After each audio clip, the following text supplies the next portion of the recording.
you have to look at returns to those who put money in the business. You also have to look at how do you manage costs? So your cost to income ratios, how good are they? So you could have a very big bank, fantastic in terms of size, a giant, but a smaller bank may be more effective in handling the capital is raised and ensure that costs are reduced to the minimum. So I'm not going to mention name. People should go and read the report, but they will see that one particular bank has a CIR that trumps its bigger counterparts. And they came up tops in our ranking, which even surprised us. So for the bank, that was a strategic inflection point.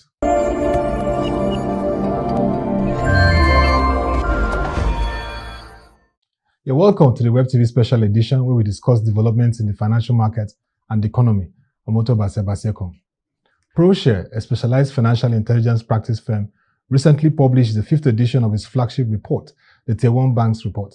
And this version is titled Nigerian Banks Post-Recapitalisation, the Class of 2026.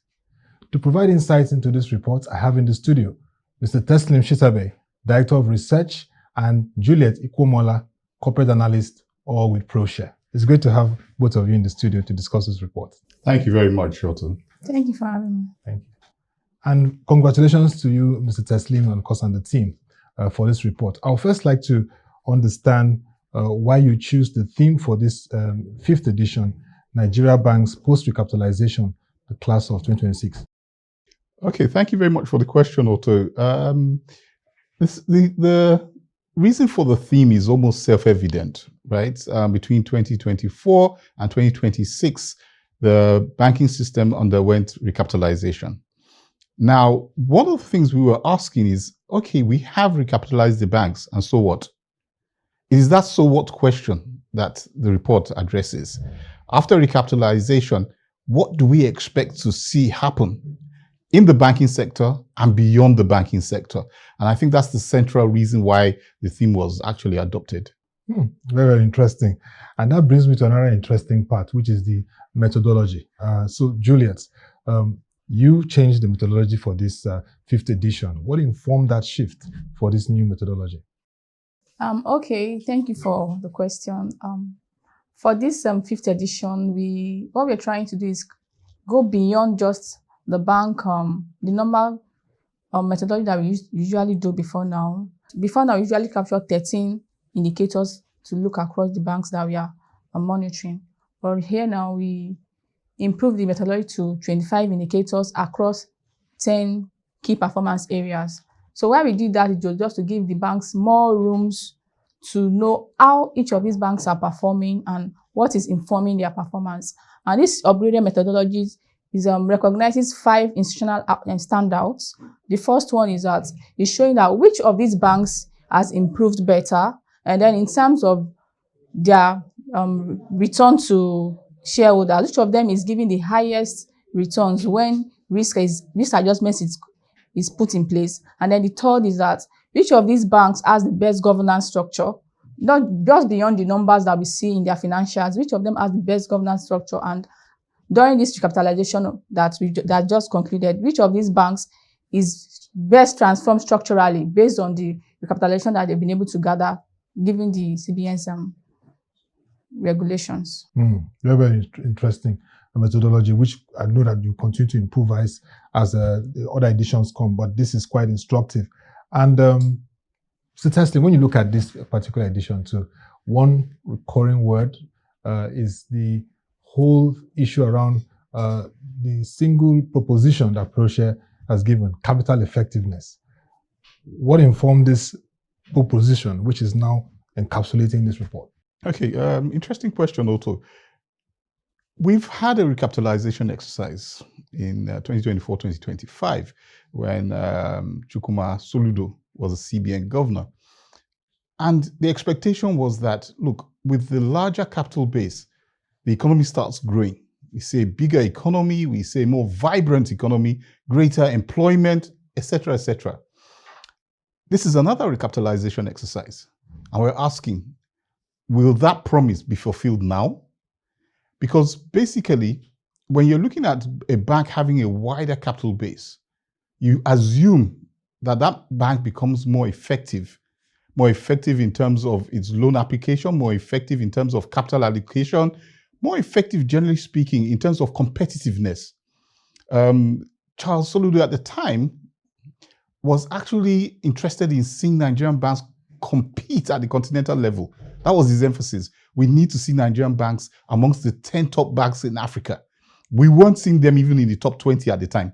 So it was like, yes, recapitalize these banks, make them aggressive, competitive, and more efficient and effective in their operations. That promise, unfortunately, did not come to pass. So we said, okay, fine.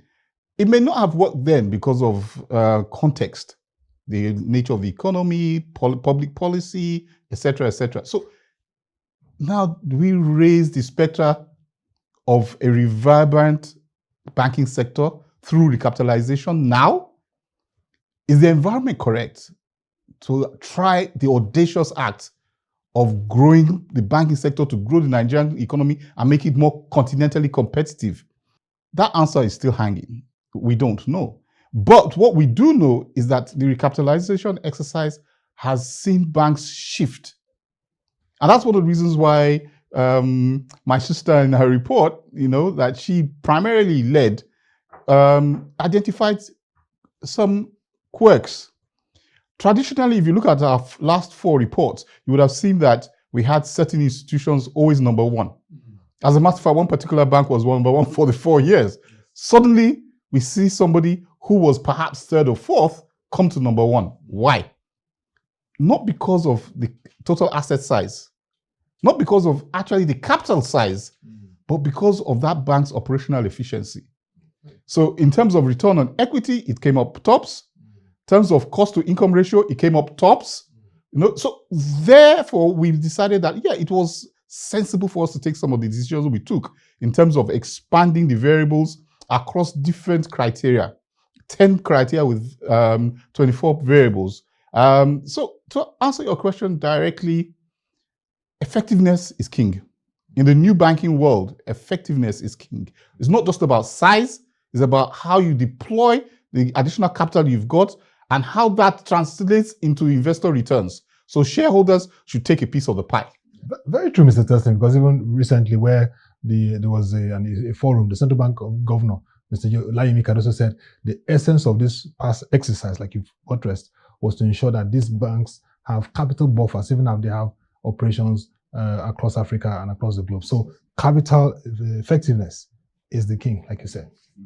So Juliet, for me, what are the key findings from this report that investors watching and even the public can learn from? Okay, from the report the team and myself carried out, we noticed that there are 3 major findings from this report. And like the director of research have said earlier, there is a divergence between size and strength. So we found out that it's not about having the largest asset base. How effective are you utilizing this asset to yield returns to your shareholders?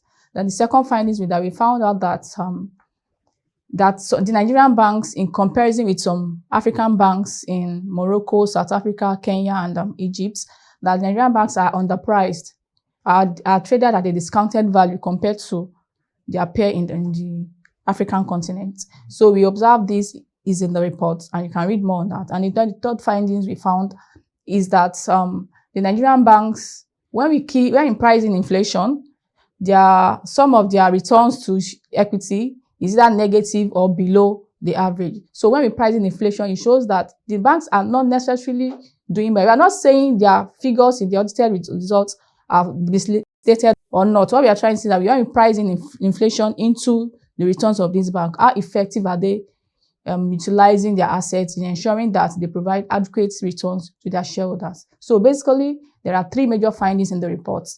Yeah, so the viewers and investors and all stakeholders, you heard it, you have to read that report to get those further findings. Very interesting insights from you, Juliet.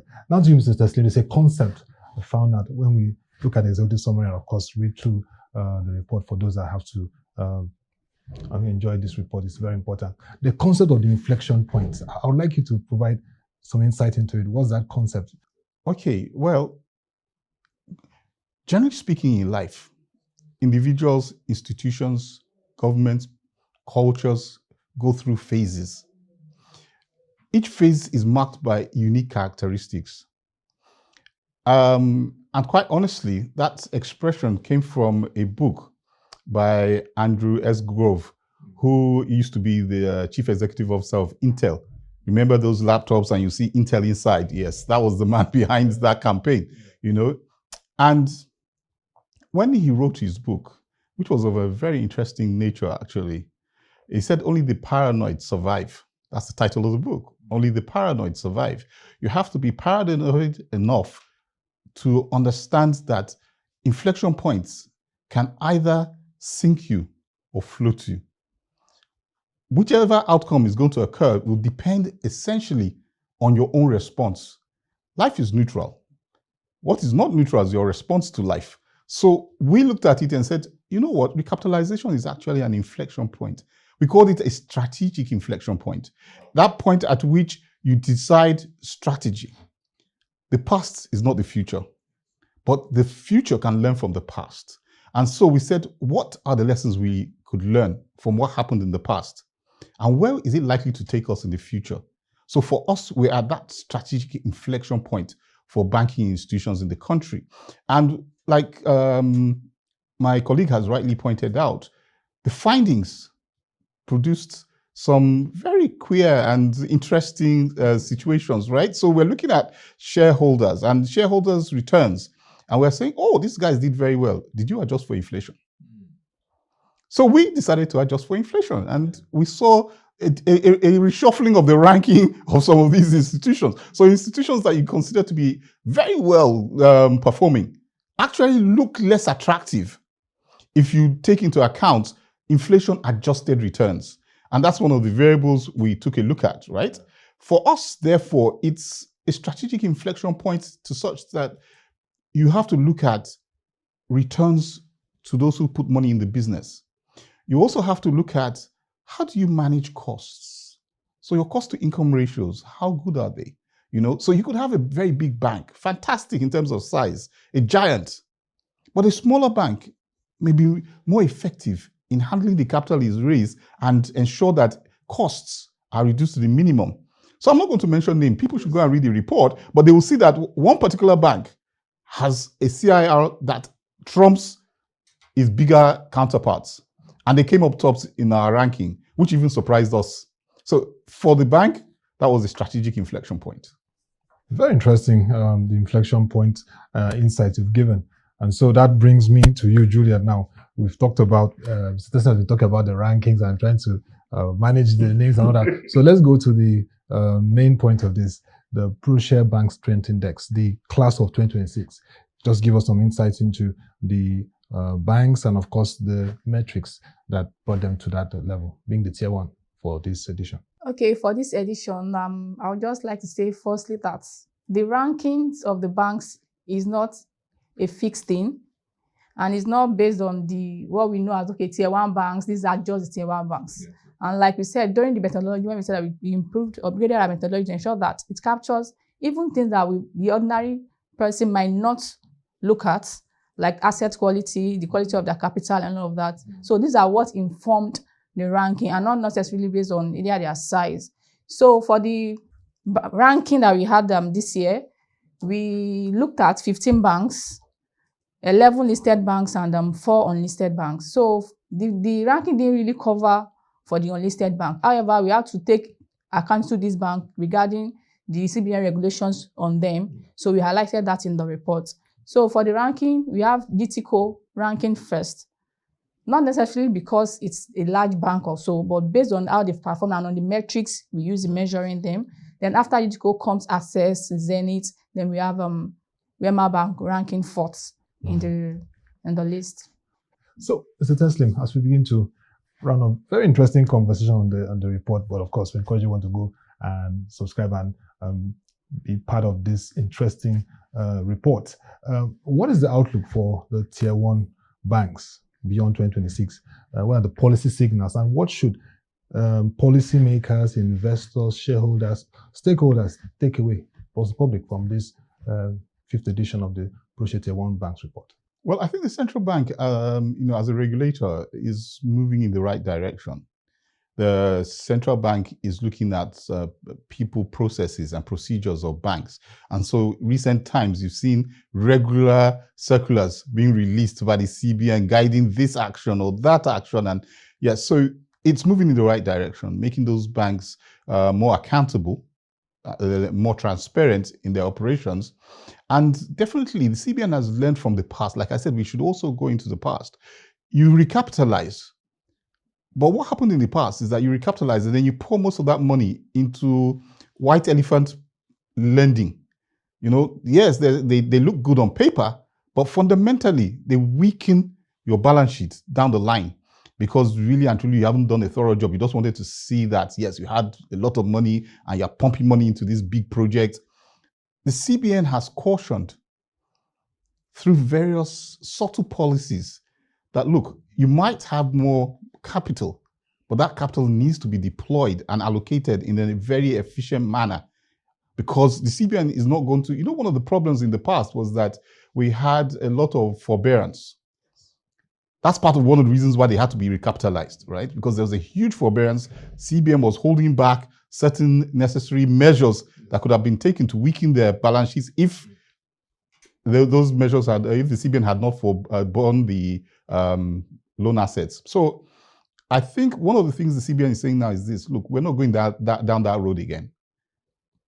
If you're going to lend, you've got to lend under rigorous circumstances and situations where you've done detailed analysis. And you're not going to have a situation again where a strategic investor, for instance, takes depositors' funds and uses it to fund his own businesses. And if his business doesn't work, the bank writes off the debt. We've seen that happen in the past, right from the Soludo 2004, 2004, 2005 period. That was a massive problem, And that's why in 2010, when the now Emir of Kanu swept in, and we started seeing, started seeing some restructuring and mergers taking place. So we don't want to go down that road. Okay, it's doing the same old thing repeatedly is a definition of madness, right? So, and we think we are not mad people. So we definitely one of the major things that the report suggests is that yet follow through on some of the reforms that the CBN is putting in place. But more importantly, for the banks themselves, they need to have greater clarity over their portfolio, the construction of that portfolio of lending. And that portfolio should be in alignment with strategic growth areas of the economy. Let me give you an example. One of the fastest growing areas of the economy now is entertainment. But are the banks aligned in such a way that they can provide the kind of funding entertainment requires? Can they scale funding to the entertainment sector? So far, the entertainment sector has not really been able to benefit from the services of the banks. I'm not saying they haven't at all, but I'm saying that it's not organically structured to scale that entertainment sector, which will include music, movies, and several other areas of culture, areas of entertainment. Now, Proshare is taking a look at that. And we're saying that, look, you've got to be creative in doing what you're doing, and you have to be sensitive to the growth architecture of the Nigerian economy, because there are other areas of the economy that is also doing quite well. But the funding arrangements, I'm not too sure, or Proshare as a group is not too sure, are properly aligned. We say that Nigeria needs to fix its financial plumbing, which, if you want details of that, you have to read the reports. Yes. Very interesting. Yeah. Very interesting. Thank you very much. I mean, the key takeaway is capital effectiveness is king. Of course, the metrics has shown the banks how they need to step up their game in terms of asset quality and other requirements brought out. But this is quite a remarkable report. Also, referencing the central bank governor, Zekadoso, when he was speaking recently, I feel he must have looked at what Proshare has been doing. He said banks must no longer go into sectors that they don't understand the risk dimension. So this is what Proshare has been advocating over the years. It just shows how consistency continues to position brands in terms of this. But for this flagship bank report, this 5th edition, commendations to you, Mr. Teslim Shitta-Bey, Director of Research, Proshare, and of course, Juliet Ikuomola, corporate analyst, and like you said, one of the big engineers of this report. Well, this report, well done, yes. Commendations, for this decisive report. And we hope to see much conversation around this and continue to drive the need for Nigerian banks to take capital effectiveness very important in their structure and strategy. Thank you very much for the time. Thank you for having me. Thank you. Thank you for having us. To our viewers, it was an interesting conversation looking at Proshare's 5th edition of its Tier 1 Banks report titled Nigerian Banks Post-Recapitalisation, the Class of 2026. To get further insights on this conversation, log on to our website, displayed on the screen, and also follow our social media platforms to engage. And we will appreciate your feedback or inquiries on this report, which should be sent to research@proshare.co, displayed on the screen. Don't forget that this report is subscribed to, so if you log on to our platform, do well to subscribe, and you will not regret reading the 14 sections of this report. Very incisive, comprehensive, and robust for the Nigerian banking industry and economy. To come your way next edition, the special one, as we always do. I'm Audacious. Thank you for watching, and bye for now.